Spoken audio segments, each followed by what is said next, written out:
Welcome back. The Minister of Forestry, Fisheries and Environment has welcomed the adoption of the resolution to end plastic pollution by the United Nations. The landmark resolution was adopted by member states of the UN Environment Assembly. They also applauded the resolution to establish a science policy panel to deal with chemicals and waste to prevent pollution. For more on this, we are joined by Minister Barbara Creecy from the Department of Environment, Forestry and Fisheries. Minister Creecy, thank you very much for your time this evening. So this policy was adopted at the 5th session of the UN Environment Assembly, unanimously adopted at that, to end plastic pollution. But in practical terms, what does that translate to? Good evening, Anlie, and greetings to your viewers at home.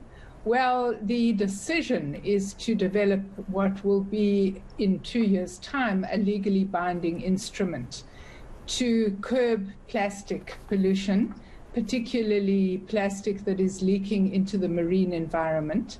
And this agreement, once it's negotiated, will have both voluntary and legally binding aspects. It was quite an emotional moment when this agreement was adopted by 200 participating nations on the conference floor. And I think that it is, although there will be 2 years of negotiation in the multinational committee, negotiating committee that's being set up, I think it's quite significant for us here in South Africa. We produce about 4.5 million tons of plastic waste every year, and we know that a portion of this waste leaks into the environment. It goes into our rivers, and from there it can go into the oceans. That is a threat to food security, because South Africa has a significant fishing industry. It also undermines important work that our oceans do in terms of mitigating climate change by absorbing carbon gases.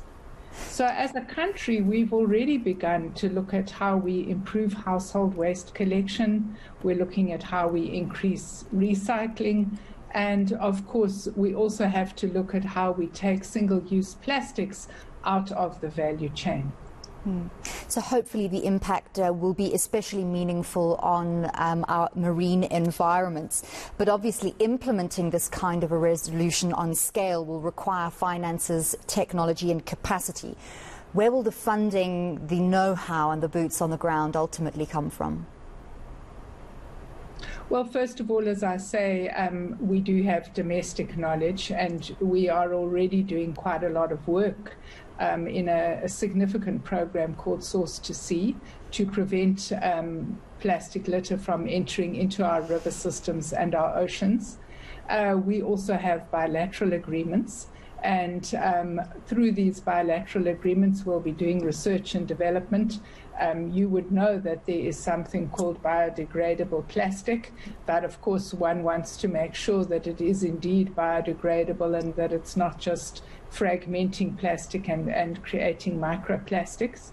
And of course, there's also work that we're already doing with the Consumer Goods Council and the retail sector to change the kind of products that are involved in retailing and also in the fast food industry, so that we take these single-use plastics out of the value chain.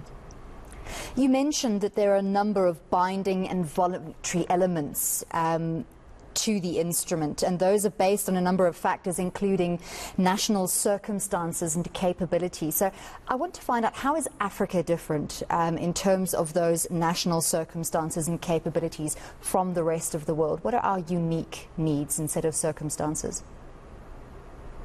Well, I suppose one of the fundamental issues that we are dealing with on the African continent is the fact that we are a developing continent. And we have huge problems with inequality, poverty and unemployment. And what this means is that if we are to transition and we are to do work on the life cycle of plastic, which is one of the suggestions in the resolution that was adopted. We've got to make sure that this is handled in a manner that does not undermine the existing plastics industry, doesn't result in unemployment, and as you pointed out earlier, leads to appropriate mobilization of finances and technological expertise. We believe that environmental protection and sustainable development can work hand in hand, but they do require a very conscious process by both government and the private sector. We know that environmental issues are time sensitive. We get reminded daily by scientists and environmentalists that we need to act now, and sooner rather than later. The damage is already done.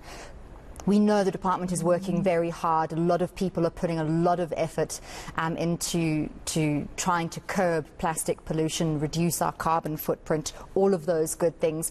What is the prognosis, though, for South Africa? Are we doing enough fast enough? Well, I think that all the scientific reports are indicating that climate change, biodiversity loss, desertification and pollution pose what is called an existential threat to humanity. And we know that sub-Saharan Africa is particularly vulnerable to all of these factors. What this means is that we must be conscious of the science, but we must also work together as civil society, as the private sector and government, so that we implement solutions faster and we mobilize the necessary resources to take the difficult decisions that we need to take. Thank you very much for your time this evening. That was Barbara Creecy, the Minister of Department of Environment, Forestry and Fisheries.